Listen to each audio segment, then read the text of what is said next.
আচারটা আমি একটা কৌটার মধ্যে ভরে রাখবো।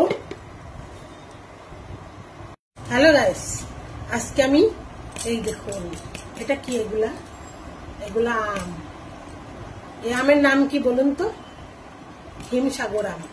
এই হিমসাগর আম দিয়ে আজকে আমি মিষ্টি আচার বানাবো ঘরের আমার তৈরি নিজের হাতে মিষ্টি আচার। কিভাবে বানাবো আপনারা দেখতে থাকবেন। তাহলে চলুন আমি শুরু করি। এই যে মুখটা ছাড়িয়ে একটু জল দিয়ে ধুয়ে নেব। মুখটা আগে এই বুটার এই অংশটা একটু ফেলে দেবো, ফেলে দিয়ে তারপরে একটু আমি ঠান্ডা জল দিয়ে একটু ধুয়ে নেব। ফ্রিজের জল, বাইরের জল দিয়ে নিলেও হবে। আমি ফ্রিজে ঠান্ডা জল একটু দেবো আর বাইরের জল দিয়ে মিশিয়ে একটু 5 মিনিট রেখে দেবো, ধুয়ে ফেলবো। তারপরে আমটাকে ছাড়িয়ে ফেলবো। আমি আমগুলোর সব মুখগুলো এভাবে কেটে নিয়েছি। এবার আমি জল দিয়ে 5 মিনিট ভিজিয়ে রাখবো।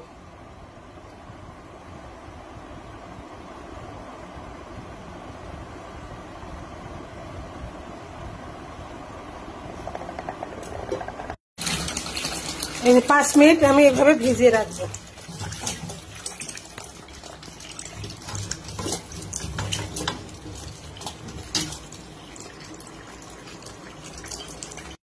এবার আমগুলো আমি 5 মিনিট ভিজে রেখেছিলাম জল দিয়ে, জলের থেকে উঠিয়ে নিয়েছি। এবার আমগুলো আমি ছাড়িয়ে নেব।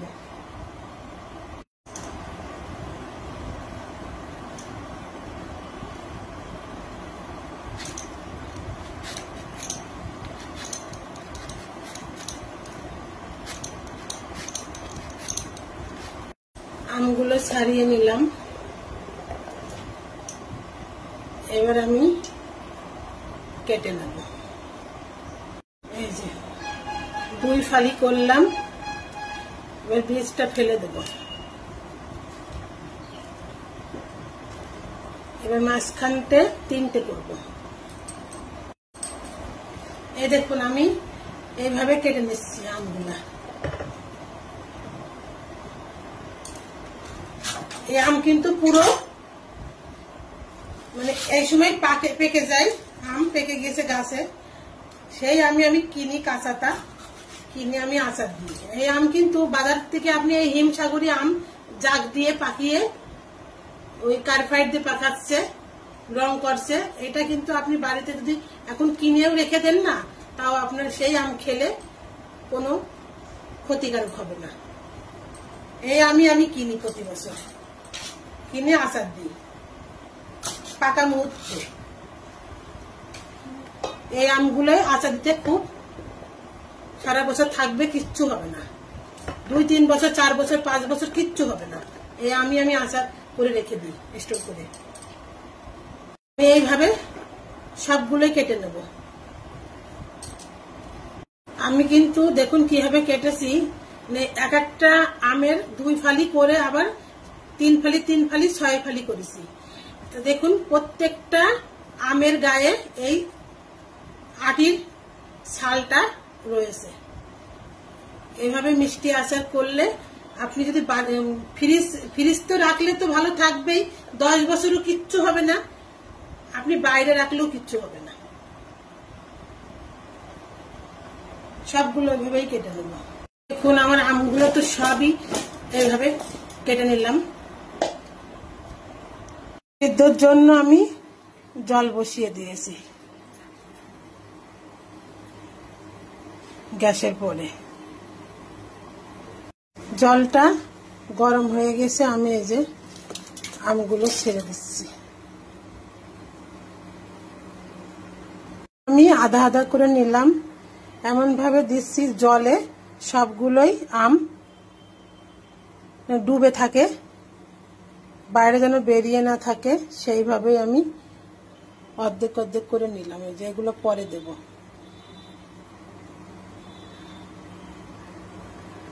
আর সিদ্ধ কিন্তু একদম গলে গেলে হবে না। আমগুলো একদম আস্তে আস্তেই থাকবে, কিন্তু সিদ্ধ হয়ে যাবে, সেইভাবে রাখতে হবে। এই যে দেখুন এমন ভাবে সিদ্ধ করেছি, এই যে এই দেখুন সিদ্ধ হয়ে গেছে, গাঢ় থেকে একটু এড়ায়নি, কিন্তু সিদ্ধ হয়ে গেছে। এইভাবেই আমি সিদ্ধ করে নিলাম। এবার আমি তুলে নেব।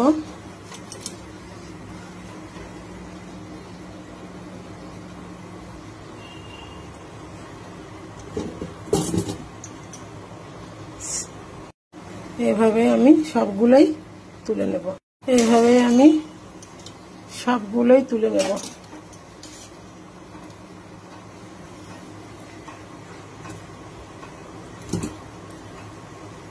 গুলো দিয়ে দিচ্ছি, এগুলো ওইভাবে সিদ্ধ করে নেব। ঢেলে নিলাম আলাদা পাত্রে, নুন হলুদ মাখিয়ে নিতে হবে। সবগুলো আমি ঢেলে দিলাম। আমি হলুদ দিয়ে দেব পরিমাণ মতো, স্বাদ মতো নুন দিয়ে দেব। কি সুন্দর মেখে গেল, হাত লাগাতে হলো না, ঝাঁকিয়ে ঝাঁকিয়ে আমি পাতিলটাই আমি মাখিয়ে নিলাম। একটা পাতিল নিয়ে নিয়েছি, এই যে বড় একটা ডালা। এবার ওর ভিতরে আমি এই যে দিয়ে দেব। চারিদিকে আমি ছড়িয়ে দেব।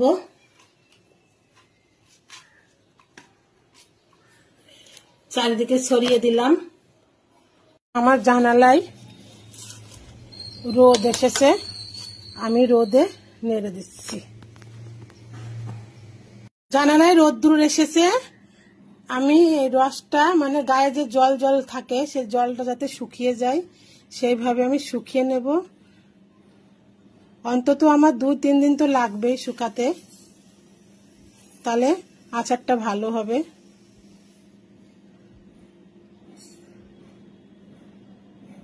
আমি আমগুলো এমন ভাবে শুকিয়েছি, গায়ের থেকে রসগুলো সব শুকিয়ে গিয়েছে। ঠিক আছে, এইভাবেই আপনারা করবেন। আর দেখুন এই যে গলায় তো রয়েছে সিদ্ধ। আমি গায়ের থেকে পুরো রসটা জলটা মানে পুরো রোদে দিয়ে শুকিয়ে নিয়েছি। এরপরে আমি একটা কড়াই বসিয়ে দিয়েছি, তেল দিয়ে দেবো, গরম হয়ে গেছে।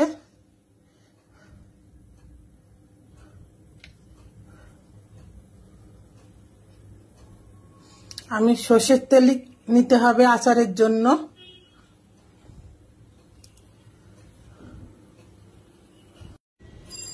তেলটা গরম হয়ে গিয়েছে, আমি 6-7টা শুকনো লঙ্কা আর 6-7টা মতো তেজপাতা দিয়ে দিচ্ছি। এর জন্য তো পাঁচফোড়ন লাগবেই, পাঁচফোড়ন দিয়ে দিলাম পরিমাণ মতো। আর আমি আগেই বলেছি এখানে আমার 4 কেজি মতো আম ছিল, কাঁচা আম আচারের জন্য। দিয়ে দেব। আমি সব আমগুলো দিয়ে দিলাম, একটু নাড়াচাড়া করে নেব।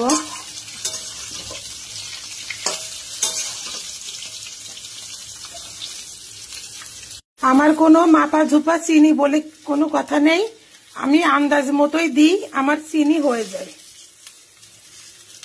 4 কেজি মতো তো আম, আমি চিনি এই দিলাম, মানে হাফ কেজিও আমি দিইনি, যেহেতু এটা মিষ্টি আম অনেকটাই, মানে হিমসাগর আম, এই জন্য চিনিটা কমই লাগবে।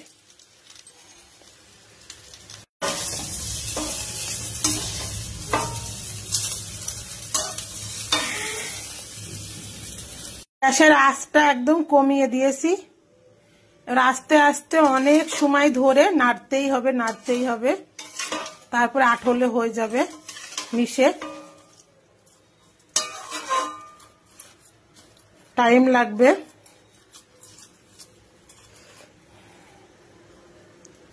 সবকিছু ধৈর্য ধরে করতে হয়। খাওয়ার সময় তো টপাটপ খেয়ে নেব, কিন্তু করার সময় কষ্টই আসে। কষ্ট না করলে কোনো জিনিসই খাওয়া যায় না।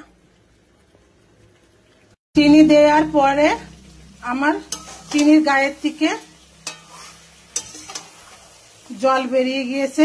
এখন এই জলটাই আমি আমের সঙ্গে লাগিয়ে নাড়িয়ে এটাই শুকিয়ে নেব। তাহলেই আমার আচার কমপ্লিট হয়ে যাবে। আস্তে আস্তে আস্তে আস্তে নাড়াচাড়া করতে করতে হাতে বানানো মশলা সবকিছু দিয়ে দিলাম। ধনে দিবেন, পাঁচফোড়ন দিবেন, জিরা দিবেন গোটা, মৌরি, জোয়ান, এই কটা দিলেই হয়ে যাবে। একটু মেথি, এই কটা দিয়ে আপনি একটা মশলা করবেন আচারের জন্য।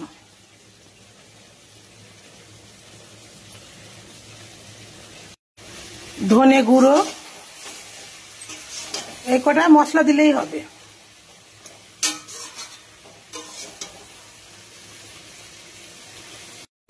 আচারটা আমি একটা কৌটার মধ্যে ভরে রাখবো। কৌটার মধ্যে ভরে আমি এই যে মুখটা আটকে দিলাম, এই রেখে দেবো এইভাবে